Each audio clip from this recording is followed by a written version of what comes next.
إياك نعبد وإياك نستعين۔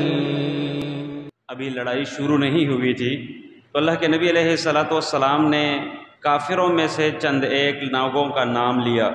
کہ بھی انہیں کچھ نہ کہا جائے۔ ان میں سے ایک جو کہ پکا کافر تھا، مشرک تھا، ابو البختری کے نام سے یاد کیا جاتا تھا۔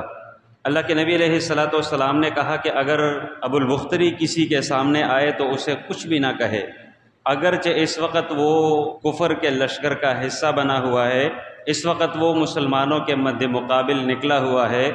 لیکن آپ میں سے کسی نے اس کو کچھ نہیں کہنا۔ اس کی ایک بنیادی وجہ تھی جو کہ ہمارے لیے انتہائی فائدہ مند ہے، اور اس بنیاد پہ ان واقعات میں سے میں اس کو بیان کیے دیتا ہوں۔ وہ بنیادی وجہ یہ تھی کہ یہ ابو البختری وہ انسان تھا جب پیارے پیغمبر علیہ الصلوۃ والسلام مکہ مکرمہ میں تھے، ابھی انہوں نے ہجرت نہیں کی تھی، تو یہ بندہ انتہائی نرمی دکھانے والا بندہ تھا۔ اگرچہ لیڈر تھا، سرداروں میں سے تھا، لیکن اس بندے میں ایک نرمی موجود تھی، ایک نرم گوشہ موجود تھا، اور محض اس نرمی کی وجہ سے اللہ کے نبی علیہ الصلوۃ والسلام نے اس بندے کی جان بخشی کا اعلان کر دیا تھا۔ اور ایک دوسری وجہ یہی ابو البختری تھا، جس وقت مکہ کے لوگوں نے، قریش کے لوگوں نے اللہ کے نبی علیہ الصلوۃ والسلام اور ان کے خاندان کے ساتھ سوشلی بائیکاٹ کر لیا تھا۔ 3 سال تک نہ لین نہ دین، نہ اٹھک نہ بیٹھک، نہ آنا نہ جانا، کچھ بھی نہیں تھا، اور باقاعدہ طور پہ ایک صحیفہ، ایک کاغذ کے اوپر یہ ساری باتیں لکھ کر خانہ کعبہ میں ان لوگوں نے اس کو آویزاں کر دیا تھا۔ اور یہی ابو البختری پھر بعد میں اٹھا، اسی نے تگ و دو کیا، اسی نے کوشش کی کہ بھئی یہ انسان ہیں، ہمارے اپنے ہی کنبے قبیلے کے لوگ ہیں، کوئی پرائے نہیں ہیں، باہر سے آئے ہوئے نہیں ہیں، یہ جو ہم لوگ ان کے ساتھ زیادتی کر رہے ہیں بخدا یہ بالکل بھی جائز نہیں ہے۔ اور یہی بندہ اٹھا، خانہ کعبہ میں سب کے سامنے جرت مندانہ انداز کے ساتھ اس صحیفے کو پھاڑ دیا تھا۔ یعنی ان کا جو اپنا باہمی ایک معاہدہ تھا، اس معاہدے کو اس بندے نے جرت دکھاتے ہوئے ختم کر دیا۔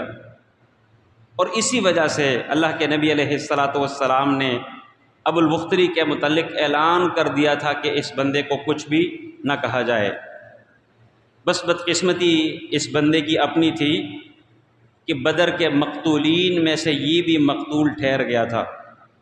اور اس کی بنیادی وجہ اس کے ساتھ اس کا ایک دوسرا دوست تھا، ایک ساتھی تھا۔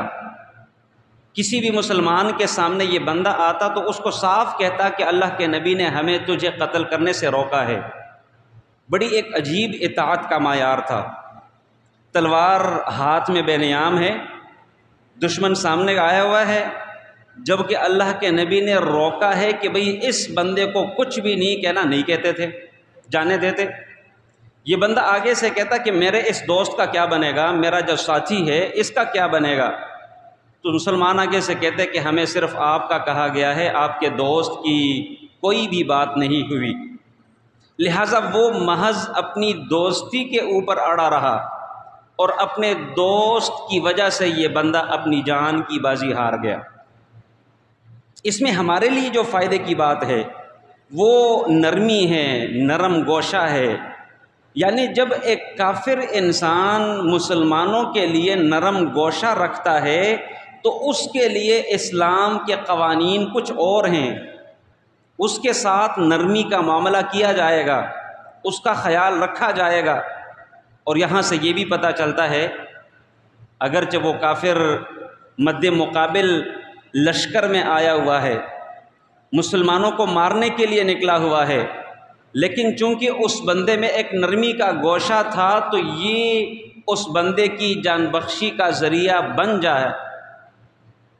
معلوم یہ ہوا کہ ہر کافر بھی واجب القتل نہیں ہے، بہت سارے کافر ایسے ہیں جو کہ اس دنیا میں مسلمانوں کے لیے ایک نرم گوشہ رکھنے والے ہیں۔ اچھی طرح سمجھیے گا کہ جہاد، اس کے اصول، اس کے شرعی قوانین، اس کے ضوابط ایک لینتھی اور لمبا موضوع ہے، اور جس بندے کو جہاد کے فروعات اور انتہائی ڈیپلی مسائل کا پتہ نہ ہو اس بندے کو جہاد نہیں کرنا چاہیے، وگرنہ بجائے جہاد کے وہ بندہ فساد کرے گا، بجائے فائدہ پہنچانے کے وہ بندہ نقصان پہنچائے گا۔ لہٰذا ان اصول کو سمجھا جائے اور ان اصول کو مد نظر رکھتے ہوئے اس کے ساتھ معاملہ کیا جائے۔